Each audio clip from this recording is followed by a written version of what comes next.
الحمد لله نحمده ونستعينه ونستغفره ونستهديه ونؤمن به ونتوكل عليه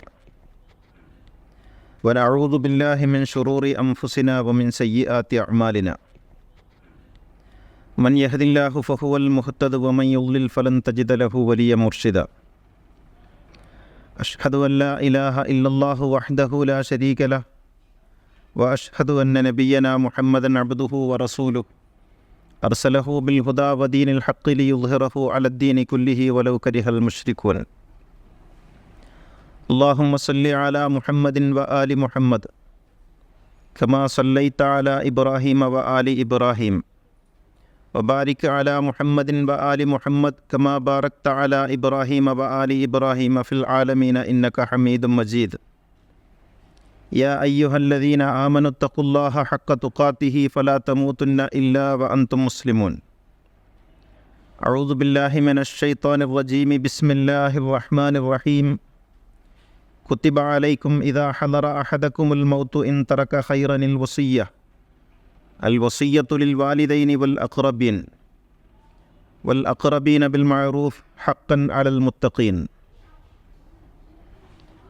ബഹുമാന്യരായ സഹോദരന്മാരെ, സഹോദരികളെ, തഖ്വയുള്ളവരായിരിക്കണമെന്ന് എന്നെയും നിങ്ങളെയും ഉണർത്തുകയാണ്. അള്ളാഹു നമ്മെ എല്ലാവരെയും മുത്തക്കികളിൽ ഉൾപ്പെടുത്തി അനുഗ്രഹിക്കുമാറാകട്ടെ. അനന്തരാവകാശവുമായി ബന്ധപ്പെട്ട വിഷയങ്ങളാണ് കഴിഞ്ഞ ഏതാനും ഖുത്ബകളിൽ നാം കൈകാര്യം ചെയ്തു വരുന്നത്. അനന്തരാവകാശത്തിൽ അള്ളാഹുവിൻ്റെ ദീനും മുല്ലമാരുടെ ശരീഅത്തും തമ്മിലുള്ള വ്യത്യാസം പറയുകയായിരുന്നു. അള്ളാഹുവിൻ്റെ ദീൻ എത്രത്തോളം നീതിയുക്തമായിട്ടാണ് കാര്യങ്ങൾ പറയുന്നത് എന്നും പുരോഹിത മതം എത്രമേൽ അനീതിപരമായിട്ടാണ് കാര്യങ്ങൾ വിശദീകരിക്കുന്നത് എന്നും നാം പറഞ്ഞു. ഇക്കാര്യങ്ങൾക്കൊന്നും യഥാർത്ഥത്തിൽ ഒരു മറുപടിയും പ്രാമാണികമായി ഈ പുരോഹിത വിഭാഗത്തിൽ ആരും പറഞ്ഞിട്ടില്ല എന്നുള്ളത് ഞാൻ വീണ്ടും സമൂഹത്തെ ഓർമ്മിപ്പിക്കുകയാണ്. അതുമായി ബന്ധപ്പെട്ട് ഇന്ന് ഖുത്ബയിൽ പരാമർശിക്കാൻ ആഗ്രഹിക്കുന്നത് വസിയ്യത്തുമായി ബന്ധപ്പെട്ട വിഷയമാണ്. വസിയ്യത്ത് അഥവാ വിൽ, ഇത് ലോകത്തുള്ള സകല മനുഷ്യരുടെയും മൗലികമായ അവകാശമാണ്. ഞാൻ സമ്പാദിച്ച സ്വത്ത്, ഞാൻ അധ്വാനിച്ചുണ്ടാക്കിയത്, അല്ലെങ്കിൽ എനിക്ക് കൈവന്നിട്ടുള്ള സ്വത്ത്, എനിക്ക് ശേഷം എന്ത് ചെയ്യണം എന്ന് തീരുമാനിക്കുന്നതിനുള്ള മനുഷ്യൻ്റെ അവകാശത്തിനാണ് വസിയ്യത്ത് അല്ലെങ്കിൽ വിൽ എന്ന് പറയുന്നത്. എല്ലാ രാജ്യങ്ങളും എല്ലാ നിയമ സംവിധാനങ്ങളും ഇത് അംഗീകരിച്ചിട്ടുണ്ട്. കാരണം തനിക്ക് ശേഷം തൻ്റെ സ്വത്ത് അന്യാധീനപ്പെട്ടു പോകരുത്, അല്ലെങ്കിൽ അത് അന്യായമായി കൈകാര്യം ചെയ്യപ്പെടരുത് എന്ന ഒരു മനുഷ്യൻ്റെ ആഗ്രഹത്തിൻ്റെ ഫലമാണ് ഈ മൗലികമായ അവകാശമെന്ന് പറയുന്നത്. ഇത് ഖുർആനിലുമുണ്ട്. മുസ്ലിമിൻ്റെ ബാധ്യതയായിട്ടത് അല്ലാഹു നിശ്ചയിച്ചിരിക്കുന്നു. കുത്തിബ അലൈക്കും, നിങ്ങൾക്ക് മേൽ നിയമമാക്കപ്പെട്ടിരിക്കുന്നു. നോമ്പിനെക്കുറിച്ച് പറഞ്ഞ അതേ വാക്ക്, യാ അയ്യുഹല്ലദീന ആമനു കുത്തിബ അലൈക്കുമുസ് സിയാമു കമാ കുത്തിബ അലല്ലദീന മിൻ ഖബ്ലിക്കും, നിങ്ങൾക്ക് നോമ്പ് നിയമമാക്കിയിരിക്കുന്നു എന്ന് പറഞ്ഞ അതേ വാക്ക്, കുത്തിബ അലൈക്കും, നിങ്ങൾക്ക് നിയമമാക്കപ്പെട്ടിരിക്കുന്നു. ഇദാ ഹളറ അഹദകുമുൽ മൗതു, നിങ്ങൾ മരണാസന്നനായാൽ. മരണാസന്നനാവുക എന്ന് പറയുന്നത് സ്വാഭാവികമായി എന്തെങ്കിലും അപകടത്തിൽപ്പെടുക, അല്ലെങ്കിൽ പ്രായം ഏറുക, അതുമല്ലെങ്കിൽ എന്തെങ്കിലും രോഗം, കഠിനമായ മാറാരോഗം പോലുള്ള രോഗത്തിൻ്റെ പിടിയിൽപ്പെടുക. ഇത്തരത്തിലുള്ള അവസ്ഥകൾക്കാണല്ലോ സാധാരണ മരണാസന്നം എന്ന് ഭാഷയിൽ പറയുക. അങ്ങനെയായാൽ നിങ്ങൾക്ക് നിർബന്ധമാക്കപ്പെട്ടിരിക്കുന്നു, ഇൻ തറക ഖൈറൻ, നിങ്ങൾ വല്ല സ്വത്തും അവശേഷിപ്പിക്കുന്നുവെങ്കിൽ അൽ വസിയ്യത്തു, വസിയ്യത്ത് നിർബന്ധമാക്കിയിരിക്കുന്നു. അള്ളാഹു പറയാണ് ഖുർആനിൽ, സൂറ അൽ ബഖറയിൽ 180-ാമത്തെ വചനത്തിൽ അള്ളാഹു പറയുന്നു, നിങ്ങൾക്കിത് നിർബന്ധമാക്കിയ സംഗതിയാണ് വസിയ്യത്ത്. നിങ്ങൾക്ക് സ്വത്ത് അവശേഷിപ്പുണ്ടെങ്കിൽ നിങ്ങൾ വസിയ്യത്ത് ചെയ്യണം. ആർക്ക് വസിയ്യത്ത് ചെയ്യണം? ലിൽ വാലിദൈനി, മാതാപിതാക്കൾക്ക്, വൽ അഖറബീന, നിങ്ങളുടെ അടുത്ത ബന്ധുക്കൾക്കും, ബിൽ മഅറൂഫ്, ഏറ്റവും നല്ല ഉചിതമായ മാന്യമായ രീതിയിൽ വസിയ്യത്ത് ചെയ്യണം.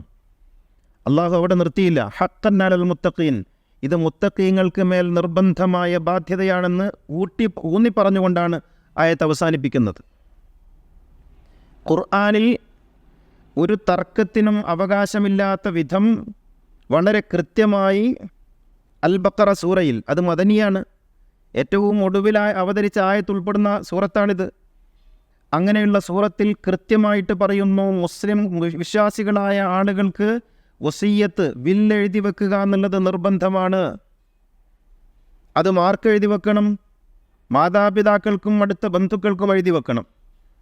ഉചിതമായ മാന്യമായ രീതിയിൽ നീതിയുക്തമായ വിധത്തിൽ എഴുതി വെക്കണം.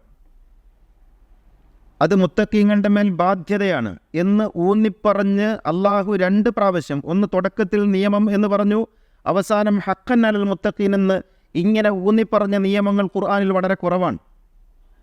അങ്ങനെ പറഞ്ഞ വസിയ്യത്ത്, ആ വസിയ്യത്ത് ഇന്ത്യയിലെ മുസ്ലിങ്ങൾക്ക് ഇല്ല, ഇന്ത്യയിലെ നല്ല ലോകത്തിലെ മുസ്ലിങ്ങൾക്ക് ഇല്ലാതാക്കി പുരോഹിതന്മാർ. എന്തുകൊണ്ട്? ഹദീസ് കൊണ്ടുവന്നു. ഇതിനെ മറികടക്കാൻ ഒരു ഹദീസ് കൊണ്ടുവന്നു. ഏതാണ് ഹദീസ്? ലാ വസിയ്യത്ത ലിവാരിസിൻ, അനന്തരാവകാശികൾക്ക് വസിയ്യത്തില്ല. അള്ളാഹു പറയുന്നു മാതാപിതാക്കൾക്ക് വേണ്ടി വസിയ്യത്ത് ചെയ്യണം, അടുത്ത ബന്ധുക്കൾക്ക് വേണ്ടി വസിയ്യത്ത് ചെയ്യണം. അത് നിർബന്ധമാണ്, ബാധ്യതയാണ്. ഇങ്ങനെ പറഞ്ഞ് അള്ളാഹു നിയമമാക്കിയ ഒരു കാര്യത്തെ മറികടക്കുന്നതിന് വേണ്ടി ഇവർ ഹദീസ് ഉണ്ടാക്കി. ഏത് ഹദീസ്? ലാ വസിയ്യത്ത ലിവാരിസിൻ, അനന്തരാവകാശികൾക്ക് വസിയ്യത്തില്ല. മാതാപിതാക്കൾ അനന്തരാവകാശികളാണ്, മക്കൾ അനന്തരാവകാശികളാണ്, സഹോദരങ്ങൾ അനന്തരാവകാശികളാണ്. മക്കളില്ലെങ്കിൽ അവർക്കൊന്നും വസിയ്യത്ത് ചെയ്യാൻ പാടില്ല. പിന്നെ വസിയ്യത്ത് ആർക്ക് ചെയ്യാം? നിങ്ങൾ സംഘടനയ്ക്ക് ചെയ്തോളി. നിങ്ങൾ സംഘടനകൾക്ക് വസിയ്യത്ത് ചെയ്തോളി, പള്ളി കമ്മിറ്റിക്ക് ചെയ്തോളി, അതിനൊക്കെ ചെയ്യാം, അതിനൊന്നും കുഴപ്പമില്ല. പിന്നെയോ അള്ള പറഞ്ഞവർക്ക് ചെയ്യാൻ പാടില്ല. ഇങ്ങനെ ജനങ്ങളുടെ പണം സ്വന്തം കീശയിലേക്ക് ഊറ്റിയെടുക്കുന്നതിന് വേണ്ടി അള്ളാഹു ഉണ്ടാക്കിയ നിയമത്തെ അട്ടിമറിക്കാൻ ഹദീസ് നിർമ്മിച്ചു പുരോഹിതന്മാർ. എന്നിട്ട് എന്താ ഇതിന് ഈ ആയത്തിനെ കുറിച്ച് എന്താ പറയുന്നത്? എന്തെങ്കിലും ഒന്ന് പറയണമല്ലോ, അള്ളാഹു പറഞ്ഞതല്ലേ. അപ്പോൾ പറയും അനന്തരാവകാശ നിയമം അവതരിച്ചതോടുകൂടി ഈ ആയത്ത് ദുർബലപ്പെട്ടു പോയി. ഖുർആനിൽ ദുർബലപ്പെട്ട ആയത്തുണ്ട്, മരിച്ച ആയത്ത് ഖുർആനിലുണ്ട് എന്ന്. മയ്യിത്തായ ആയത്ത് ഖുർആനിലുണ്ട്. അപ്പോൾ എന്തിനാ ഈ ആയത്ത് ഖുർആനിൽ വെച്ചത്? ദുർബലപ്പെട്ട ആയത്താണെങ്കിൽ അങ്ങ് എടുത്തു കളഞ്ഞൂടെ? അത് ഓതിയ കൂലി കിട്ടാൻ വേണ്ടിയാണ്. അതാണ്, ഓതിയാൽ കൂലി കിട്ടാനുള്ള ആയത്ത് ഖുർആനിൽ. അതിന് യാതൊരു നിയമ പ്രാബല്യവുമില്ല, അതുകൊണ്ടൊരു കാര്യമില്ല. ഇങ്ങനെ കുറേ ചത്ത ആയത്തുകളുള്ള കിതാബാണ് ഖുർആൻ എന്ന് ഈ പുരോഹിതന്മാർ എഴുതി വെച്ചു. ഖുർആനിലൊരായത്ത് പോലും ദുർബലപ്പെട്ടിട്ടില്ല, ഖുർആനിലൊരായത്ത് പോലും ദുർബലപ്പെടുകയില്ല. കാലഹരണപ്പെട്ട ഒരു അക്ഷരം പോലും ഖുർആനിലില്ല. കാരണം അത് അള്ളാഹുവിൻ്റെ കലാമാണ്. ഈ പ്രപഞ്ചത്തെ സൃഷ്ടിച്ച അള്ളാഹുവിൻ്റെ നാഥൻ്റെ കലാമാണ് ഖുർആൻ. അതുകൊണ്ട് അതിലെ ചത്ത ആയത്തില്ല. നിങ്ങൾ എഴുതിയ പുസ്തകത്തിലുണ്ടാകും ചത്തവചനങ്ങൾ, ഖുർആനിലതുണ്ടാവില്ല. കാരണം ഖുർആൻ എന്നും സജീവമാണ്. ഖുർആൻ സജീവമാക്കാൻ വേണ്ടിയുള്ളതാണ്. അതിൽ അർത്ഥമില്ലാത്ത അല്ലെങ്കിൽ പ്രാബല്യത്തിലില്ലാത്ത ഒരു വചനം പോലും ഉണ്ടാവില്ല. നിങ്ങൾ നിങ്ങളുടെ താല്പര്യങ്ങൾ മറികടക്കുന്നതിന് വേണ്ടി വെറുതെ ദുർന്യായങ്ങൾ പറയുകയാണ്. അള്ളാഹുവിൻ്റെ കിതാബിൽ ആയത്തുണ്ടെന്ന് എങ്കിൽ ആ പറയുന്ന വാക്കുകൊണ്ട് തന്നെ ഞാൻ അതിന് മറുപടി പറയുന്നു. അനന്തരാവകാശം പറഞ്ഞ 2 ആയത്തുണ്ട് ഖുർആനിൽ. ഒന്ന് സൂറത്തുൻ നിസായിലെ 11, രണ്ടാമത്തത് 12. ഈ 11, 12 ആയത്തുകൾ അവസാനിക്കുന്നത് എങ്ങനെയാണെന്നറിയോ? 11ഉം 12ഉം ആയത്തുകൾ അവസാനിക്കുന്നത് മിംബഅദി വസിയ്യത്തിൻ യൂസി ബിഹാ ഔ ദൈൻ. അവകാശങ്ങൾ പറഞ്ഞു, മക്കൾക്കിത്ര, മാതാപിതാക്കൾക്കിത്ര എന്നൊക്കെ അവകാശങ്ങൾ പറഞ്ഞിട്ട് അള്ളാഹു പറയുന്നു, ഈ അവകാശങ്ങളൊക്കെ കൊടുക്കേണ്ടത് വസിയ്യത്ത് പൂർത്തീകരിച്ചതിന് ശേഷമാണ്. മിംബഅദി വസിയ്യത്തിൻ യൂസി ബിഹാ, ഈ മരിച്ചയാൾ എഴുതി വെച്ച വസിയ്യത്ത് പൂർത്തീകരിച്ചതിന് ശേഷം മാത്രമേ അനന്തരാവകാശം വീതിക്കാവൂ എന്ന് ഖുർആൻ പറയുന്നു. അത് ഏത് വസിയ്യത്താ?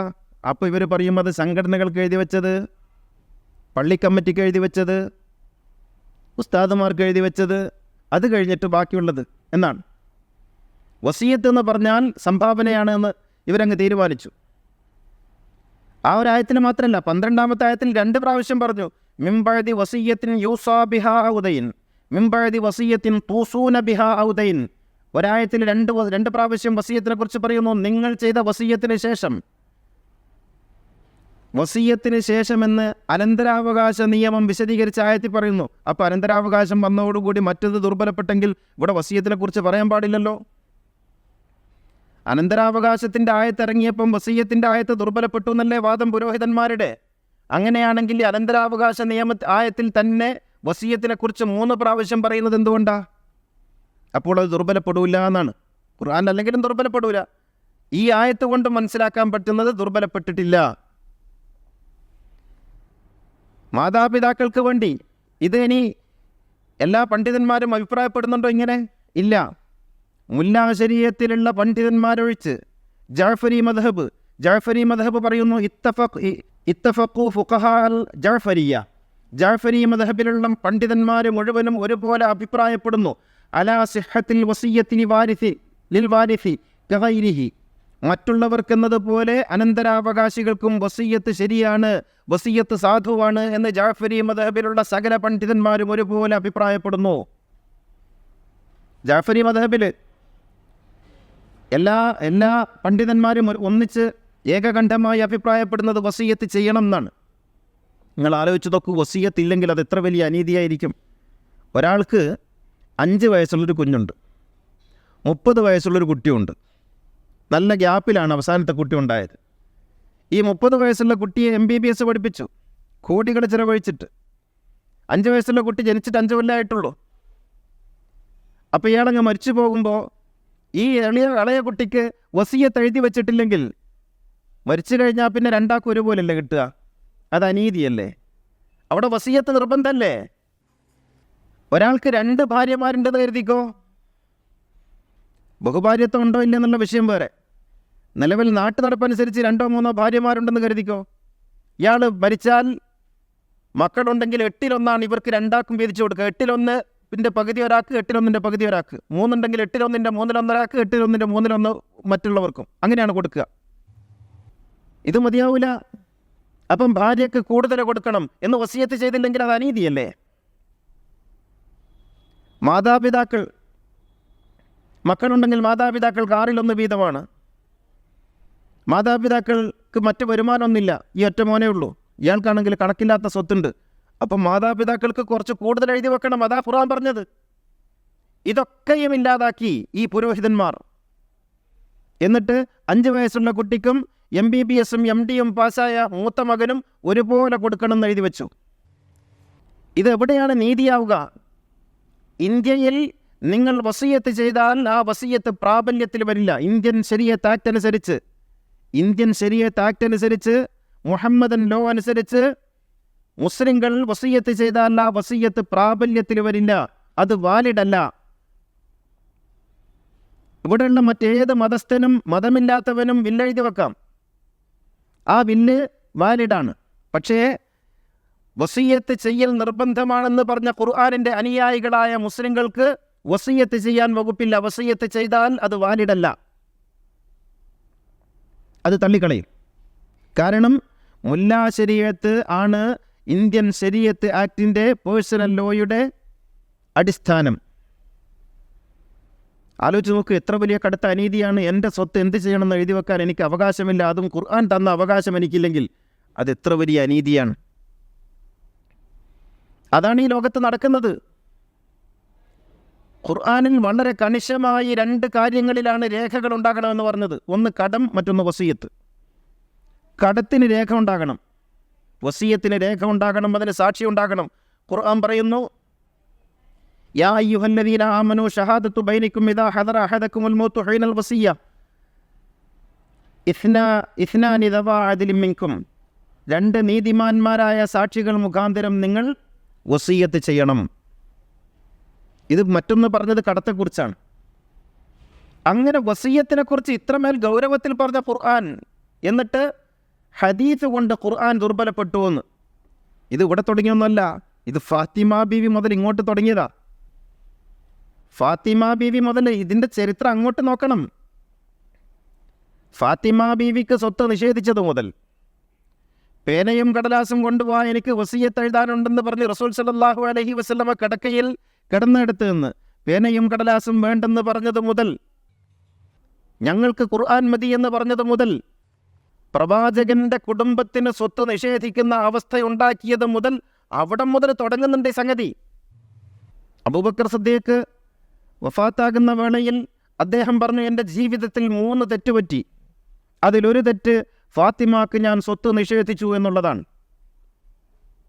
അബൂബക്കർ സിദ്ദീഖ് ഏറ്റു പറഞ്ഞു, റസൂലുള്ളാഹിന്റെ സ്വത്ത്, വാപ്പാന്റെ സ്വത്ത് ചോദിച്ചു വന്ന മകൾക്ക് സ്വത്ത് നിഷേധിച്ചു എന്നുള്ളത് എൻ്റെ ജീവിതത്തിൽ പറ്റിയ വലിയ തെറ്റാണ് എന്ന് മരിക്കുന്നതിന് മുമ്പ് ഏറ്റു പറഞ്ഞിട്ട് അബൂബക്കർ സിദ്ദീഖ് മരിച്ചത്. അൽ ബിദായത്തു വന്നിഹായ വായിച്ചു നോക്ക്, ഇബ്നു കസീറിൻ്റെ. അൽ മിലലു വന്നിഹൽ വായിച്ചു നോക്ക്, താരീഖ് തബരി വായിച്ചു നോക്ക്, അതിലൊക്കെ ഉണ്ടത്. അവിടെ മുതൽ ഇങ്ങോട്ട് വസിയ്യത്ത് പാടില്ലെന്ന് പറയുന്നതിൻ്റെ രാഷ്ട്രീയമുണ്ട്. വസിയ്യത്ത് പാടില്ലെന്ന് പറയുന്നതിന് വളരെ കൃത്യമായ അജണ്ടയുണ്ട്. ഈ അജണ്ടയാണ് ഇവർ നടപ്പിലാക്കിക്കൊണ്ടിരിക്കുന്നത്. വസിയ്യത്തില്ലെങ്കിൽ നീതി പുലരൂല, നീതി ഉണ്ടാവില്ല. വസിയ്യത്തില്ല, വില്ല് എഴുതാൻ ഒരാൾക്ക് അവകാശമില്ലെങ്കിൽ നീതി ഉണ്ടാവില്ല. നിങ്ങൾ ആലോചിച്ച് നോക്കൂ, നിങ്ങൾ ഈ കേൾക്കുന്ന ആളുകളുടെ മക്കൾ, നിങ്ങളുടെ മക്കളിൽ വൈകല്യമുള്ളവരുണ്ടെങ്കിൽ അവരെ കൂടുതൽ പരിഗണിക്കണ്ടേ? അതല്ലേ നീതി? അതല്ലേ നീതി? 4 പെമ്മക്കളുണ്ട്, 3 കല്യാണം കഴിഞ്ഞ് ചെറിയ കുട്ടി ബാക്കിയാ, അവൾക്ക് കുറച്ച് കൂടുതൽ കൊടുക്കണ്ടേ? അതല്ലേ നീതി? അതല്ലേ നീതി? ഇത് ഒരാൾക്ക് അവകാശം നിഷേധിക്കപ്പെട്ടാൽ ഈ നീതി എങ്ങനെ നടപ്പിലാകും? എങ്ങനെ നടപ്പിലാക്കാൻ പറ്റും? അള്ളാഹു കൃത്യമായി പറഞ്ഞ ഒരു സംഗതി പാടില്ലെന്ന് പറഞ്ഞ് അട്ടിമറിച്ച ഈ പുരോഹിതന്മാർ യഥാർത്ഥത്തിൽ നീതിയുടെ കടക്കലാണ് കത്തിവെച്ചത്. നീതിയുടെ കടക്കലാണ് കത്തിവെച്ചത്. ഇതിന് രാജകുടുംബങ്ങളുമായി ബന്ധമുണ്ട് നിയമത്തിന്. വസിയ്യത്ത് പാടില്ലെന്ന് എഴുതി വെച്ചപ്പോൾ ചില ആളുകൾക്കൊക്കെ നഷ്ടപ്പെടുമായിരുന്ന രാജസ്ഥാനം തിരിച്ചു കിട്ടിയിട്ടുണ്ട്. എന്ന് മാത്രമല്ല, അനന്തരാവകാശികൾക്ക് വസിയ്യത്തില്ല എന്ന് പറഞ്ഞതോടുകൂടി അനന്തരാവകാശികളല്ലാത്തവർക്ക് വസിയ്യത്താകാമെന്നുമായി. അതുകൊണ്ടാണ് നിങ്ങൾക്ക് നിങ്ങളുടെ സ്വത്ത് മറ്റുള്ളവർക്കൊക്കെ കൊടുക്കാം, നാട്ടിലുള്ള ആർക്കും വസിയ്യത്ത് ചെയ്യാം, പക്ഷേ സ്വന്തക്കാർക്ക് വസിയ്യത്ത് ചെയ്യാൻ പറ്റൂല, രക്തബന്ധുക്കൾക്ക് വസിയ്യത്ത് ചെയ്യാൻ പറ്റില്ല. അള്ളാഹു എന്ത് പറഞ്ഞു? വൽ അഖ്റബീൻ. അഖ്റബ് എന്ന വാക്കിൻ്റെ അർത്ഥം എന്താ? രക്തബന്ധുക്കൾ. ഖുർആൻ അഖ്റബ് എന്ന് ഉപയോഗിക്കുന്നതൊക്കെ രക്തബന്ധുക്കൾക്ക്, ഖറാബ എന്ന് ഉപയോഗിക്കുന്നതൊക്കെ, ഖുർബ എന്ന് ഉപയോഗിക്കുന്നതൊക്കെ അത് രക്തബന്ധുക്കൾക്കാണ്. രക്തബന്ധുക്കൾക്ക് എഴുതി കൊടുക്കണമെന്ന് അള്ളാഹു പറയുന്നു. രക്തബന്ധുക്കൾക്കൊന്നും പാടില്ല, അന്യർക്ക് എഴുതി കൊടുക്കണമെന്ന് പുരോഹിതന്മാർ പറയുന്നു. ഏത് മതമാണ് സ്വീകരിക്കേണ്ടത്? പക്ഷേ അബദ്ധവശാൽ ഇന്ന് നമ്മുടെ കൈകളിലുള്ളത് ഈ മുല്ലാ ശരീഅത്താണ്. അതനുസരിച്ചാണ് നമ്മൾ ജീവിക്കുന്നത്. ഇതിനെ മറികടക്കാൻ വേണ്ടി ലോകത്തിൻ്റെ പല ഭാഗങ്ങളിലും പലരും ശ്രമിച്ചു. അക്കൂട്ടത്തിൽ പെട്ടതാണ് മിസ്രിലെ പണ്ഡിതന്മാർ, ഈജിപ്തിലെ പണ്ഡിതന്മാർ ഒന്ന് കൊണ്ടുവന്നു വസിയ്യത്തുൽ വാജിബ്, അൽ വസിയ്യത്തുൽ വാജിബ എന്ന് പറഞ്ഞിട്ടൊരു വസിയ്യത്ത് കൊണ്ടുവന്നു, നിർബന്ധ വസിയ്യത്ത്. അതെന്താണ്? ഇത്തഫഖുൽ ഫുഖഹാ ഉൽ മിസ്രിയൂൻ, മിസ്റിലെ പണ്ഡിതന്മാർ, ഈജിപ്തിലെ പണ്ഡിതന്മാരെല്ലാവരും ഒരുപോലെ അഭിപ്രായപ്പെടുന്നു. ഫി മുന്തസിഫിൽ ഖർനിൽ ഇശ്രീൻ, 20-ാം നൂറ്റാണ്ടിൻ്റെ 2-ാം പകുതിയിൽ എന്താണ് അവർ പറയുന്നത്? ഫിൽ വസിയ്യത്തിൽ വാജിബ ലിൽ അഹ്ഫാദിൽ യതാമ, അനാഥരായ പൗത്രന്മാർക്ക് നിർബന്ധമായും വസിയ്യത്ത് ചെയ്യണമെന്ന്. വസിയ്യത്ത് എന്ന് പറയുന്നത് നിർബന്ധമാക്കി മിസ്റിലെ പണ്ഡിതന്മാർ. കാരണം അനന്തരാവകാശം അനാഥരായ പൗത്രന്മാർക്ക് കിട്ടൂല എന്ന് മുല്ലന്മാർ എഴുതി വെച്ചപ്പോൾ അതിനെ മറികടക്കാൻ വേണ്ടി നിർബന്ധ വസിയ്യത്ത് കൊണ്ടുവന്നു. അങ്ങനെ വസിയ്യത്തിൽ പലതരമുണ്ടാക്കി. ഇതൊന്നും പടച്ചോൻ പറഞ്ഞിട്ടില്ല. പടച്ചോൻ പറഞ്ഞത് വസിയ്യത്ത് എന്ന് പറയുന്നത് ബാധ്യതയാണ്. അതുകൊണ്ട് നീതിമാന്മാരായ രക്ഷിതാക്കൾ എൻ്റെ ഈ ഖുതുബ കേൾക്കുന്നുവെങ്കിൽ നിങ്ങൾ ചെയ്യേണ്ടത് വസിയ്യത്ത് മൗലികാവകാശമാണ് എന്ന് മനസ്സിലാക്കണം. മറ്റേത് മതസ്ഥർക്കുമുള്ളതുപോലെ ഇന്ത്യയിലെ മുസ്ലിമിനും വസിയ്യത്ത് മൗലികമായ അവകാശമാണ്. എൻ്റെ സ്വത്ത് എന്ത് ചെയ്യണം എൻ്റെ ശേഷം എന്ന് നീതിപൂർവം തീരുമാനിക്കാൻ ഓരോരുത്തർക്കും കഴിയണം. ആ മൗലികാവകാശത്തിന് വേണ്ടി നിലവിലുള്ള ഈ മുല്ലാ ശരീഅത്ത് എന്ന് പറയുമ്പോൾ നിങ്ങൾ വിചാരിക്കേണ്ട ഇത് പുരോഹിത ശരീഅത്ത് എന്ന് മാത്രം അർത്ഥമല്ല. മുല്ല എന്ന് പറയുന്ന ഒരു പാഴ്സി ലോയർ, ഒരു പാഴ്സി നിയമജ്ഞൻ, പാഴ്സി എന്ന് ഞാൻ പറയുന്നത് മുസ്ലിം അല്ല നിങ്ങൾക്ക് മനസ്സിലാകാൻ വേണ്ടിയാണ്, ഒരു നിയമജ്ഞൻ ബ്രിട്ടീഷ് ഗവൺമെൻറ്റിൻ്റെ നിർദ്ദേശത്തെ തുടർന്ന് അദ്ദേഹം ഇസ്ലാമിക നിയമം ക്രോഡീകരിക്കാൻ തയ്യാറായി. അങ്ങനെ തയ്യാറായതിൻ്റെ അടിസ്ഥാനത്തിൽ അദ്ദേഹം ഇന്ത്യയിൽ മുഴുവൻ ഒരു വിജ്ഞാപനമിറക്കി. ഞാനിങ്ങനെ ഇസ്ലാമിക ശരീഅത്തിൽ നിയമം ക്രോഡീകരിക്കാൻ ഏൽപ്പിക്കപ്പെട്ടയാളാണ്, കമ്മീഷനാണ്. അതുകൊണ്ട് മുസ്ലിം പണ്ഡിതന്മാരെല്ലാവരും അവരവരുടെ അഭിപ്രായങ്ങൾ കൊണ്ടുവരണം. വിവാഹം, വിവാഹമോചനം, അനന്തരാവകാശം, വസിയത്ത്, അതുപോലെ വഖഫ് മുതലായ കാര്യങ്ങളിൽ. പക്ഷേ മുസ്ലിം പണ്ഡിതന്മാരെല്ലാവരും ബഹിഷ്കരിച്ചു. ഇയാളെന്ത് ചെയ്യും? അങ്ങനെ ഇയാൾ ലോകത്തിലെ കസ്റ്റമറി പഠിച്ചു, മുസ്ലിം കസ്റ്റമറി. അങ്ങനെ മുസ്ലിം കസ്റ്റം പഠിച്ചതിന് ശേഷം ആ കസ്റ്റം അനുസരിച്ച്, അഥവാ പാരമ്പര്യം, പൈതൃകം എന്താണോ ഇതുവരെയുള്ള നടപ്പ്, അതനുസരിച്ച് അദ്ദേഹം എഴുതിയുണ്ടാക്കിയ ശരീഅത്താണ് ഇന്നും നമ്മുടെ ഇസ്ലാമിക് ഇന്ത്യൻ ശരീഅത്ത് ലോ, അല്ലെങ്കിൽ Indian Muslim personal law, Mohammedan law എന്നൊക്കെ അറിയപ്പെടുന്ന ഈ ശരീഅത്ത് ആക്ട്. ഏതൊക്കെയോ നാട്ടിൽ നടപ്പുള്ള കുറേ സംഗതികൾ എഴുതിക്കൊണ്ടുവന്നു. അദ്ദേഹം കുറ്റക്കാരനല്ല. ഇത് ഖുർആൻ അനുസരിച്ച് മാറ്റണം. അതിലുള്ള 90% ഖുർആൻ വിരുദ്ധമാണ്. മുത്തലാഖ് മാറ്റി, ഒരു നല്ല മാറ്റം. അതുമാത്രം പോരാ, വസിയത്തിനുള്ള അവകാശം വേണം. പെൺകുട്ടികൾ മാത്രമുള്ള കുടുംബത്തിൽ നിന്ന് സ്വത്ത് അന്യാധീനപ്പെട്ടു പോകുന്നതിൽ മാറ്റമുണ്ടാകണം. സ്ത്രീകൾക്ക് വിവാഹമോചനം ആവശ്യമാണെങ്കിൽ പുരുഷനെ പോലെ സ്ത്രീകൾക്കും വിവാഹമോചനത്തിനുള്ള അവകാശം ഉണ്ടാകണം. ഇൻഷാ അല്ലാഹ് ഖുത്ബകളിൽ വരും. ഇങ്ങനെ മനുഷ്യൻ്റെ മൗലികമായ അവകാശങ്ങളെ അംഗീകരിക്കുന്ന ഒരു ശരീഅത്ത് ആക്റ്റാണ് ഇന്ത്യൻ മുസ്ലിങ്ങൾക്ക് വേണ്ടത്. ഇന്ത്യൻ ശരീഅത്ത് ഖുർആനുമായി ബന്ധമില്ല, അള്ളാഹുവിൻ്റെ ദീനുമായി ബന്ധമില്ല, പ്രവാചകൻ്റെ അധ്യാപനങ്ങളുമായി ബന്ധമില്ല, പുലബന്ധം പോലുമില്ല. അതിനാൽ അത് മാറ്റണം. എന്നിട്ട് ഖുർആനികമായി ശരീഅത്ത് തിരുത്തപ്പെടണം, ഖുർആനികമായി പുനഃക്രമീകരിക്കണം. അതിനുവേണ്ടി തയ്യാറാകണം. എങ്കിലേ നീതിയുക്തമായി നമുക്ക് നിയമങ്ങളുണ്ടാകൂ. അല്ലെങ്കിൽ ഇതിനനുസരിച്ച് ഈ പുരോഹിതന്മാർ പറയുന്ന വാറോലക്കനുസരിച്ച് നമ്മുടെയും നമ്മുടെ കുടുംബത്തിൻ്റെയും മനുഷ്യരാശിയുടെയും ജീവിതം തുലഞ്ഞു പോവുകയേ ഉള്ളൂ എന്ന് നമ്മൾ മനസ്സിലാക്കണം. അള്ളാഹു അനുഗ്രഹിക്കുമാറാകട്ടെ. അഖൂലു ഖൗലി ഹാദാ വഅസ്തഗ്ഫിറുല്ലാഹൽ അലീം ലി വലക്കും വഅസ്തഗ്ഫിഹി അന്നി വഅൻകും വഅൻ ജമീഇൽ മുസ്ലിമീന വൽ മുഅ്മിനീന അജ്മഈന ഫസ്തഗ്ഫിറുഹു ഇന്നഹു ഹുവൽ ഗഫൂറുർ റഹീം. അൽഹംദുലില്ലാഹില്ലദീ ഹദാനാ ലിഹാദാ വമാ കുന്നാ ലിനഹ്തദിയ ലൗലാ അൻ ഹദാനല്ലാഹ്. അസ്സലാത്തു വസ്സലാമു അലാ സയ്യിദിനാ മുഹമ്മദിൻ സയ്യിദിൽ കൗനൈൻ മഹ്ബൂബി റബ്ബിൽ മശ്രിഖൈനി വൽ മഗ്രിബൈൻ ഖാതമിൽ അംബിയാഇ സയ്യിദിൽ മുർസലീൻ മുറാദിൽ മുഷ്താഖീൻ മഹ്ബൂബിൽ ആശിഖീൻ ജദ്ദിൽ ഹസനി വൽ ഹുസൈൻ സാഹിബിൽ ഹറമൈനി വബിനി ദബിഹൈൻ സയ്യിദിനാ മുഹമ്മദ് ബിനി അബ്ദുല്ലാഹി ബിനി അബ്ദുൽ മുത്തലിബ് സല്ലല്ലാഹു അലൈഹി വആലിഹി വസഹ്ബിഹി. യാ അയ്യുഹല്ലദീന ആമനു തഖുല്ലാഹ ഹഖ്ക തുഖാതിഹി ഫലാ തമൂതുന്ന ഇല്ലാ വഅൻതും മുസ്ലിമൂൻ. ഈ വസിയത്തിനെക്കുറിച്ച് പറയുമ്പോൾ ജഅഫരി മദ്ഹബുകാരെ മാത്രമാണ് അത് അംഗീകരിച്ചത് എന്ന് പറഞ്ഞാൽ കണ്ടോ, ഷീയിസം പ്രചരിപ്പിക്കുന്നു. ഇയാൾ ഷീയ ആണ്, നമ്മൾ പണ്ടേ പറഞ്ഞിട്ടില്ലേന്ന് പറയും. സത്യം പറയുന്നത് ഷീകളാണെങ്കിൽ അതംഗീകരിക്കണം. ഷീയിസത്തെക്കുറിച്ച് ഞാൻ എൻ്റെ അഭിപ്രായം പറഞ്ഞിട്ടുണ്ട്. പക്ഷേ അവർ സത്യമാണ് പറയുന്നതെങ്കിൽ ഷീകളാണ് പറഞ്ഞത് എന്നുള്ളത് കൊണ്ടൊരു സത്യം സത്യമല്ലാതാകുന്നില്ലല്ലോ. ഫൻദുർ ഇലൽ മഖാലി ലാമൻ ഖാല.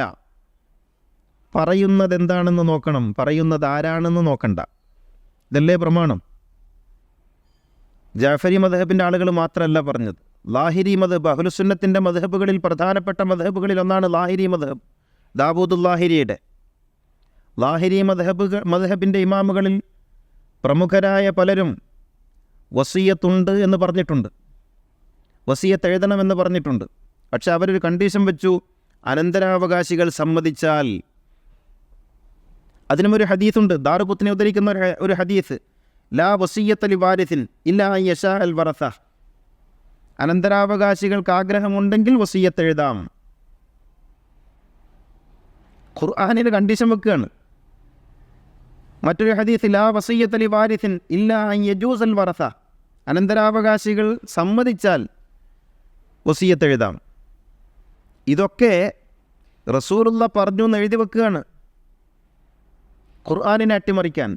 ഇതിൻ്റെ അടിസ്ഥാനത്തിൽ ലാഹിരി മദ്ഹബിലെ പണ്ഡിതന്മാർ പറയുന്നത് വസിയത്ത് എഴുതാമെന്നാണ്.